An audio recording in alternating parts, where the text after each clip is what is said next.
दुल्हा बने हैं भोलेनाथ सवार होके नंदी पे।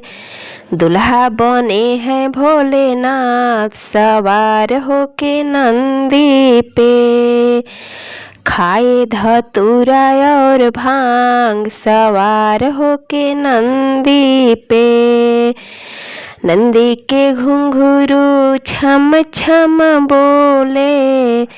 नंदी के घुंघरू छम छम बोले। भोले के डमरू डम डम बाजे। भोले के डमरू डम डम बाजे। गले में नाचे काला नाग सवार होके नंदी पे। दुल्हा बने हैं भोलेनाथ सवार होके नंदी पे। भूत पिचास के लेके बराती। देखी के रोवेली मैना महारानी। भूत पिचास के लेके बराती। देखी के रोवेली मैना महारानी। चारों ओर मचल हाहाकार सवार होके नंदी पे। दुल्हा बने हैं भोलेनाथ सवार होके नंदी पर। खाए धतूरा और भांग सवार होके नंदी पे। नारद जी बोल उठे माता। ये है सारे जग के विधाता।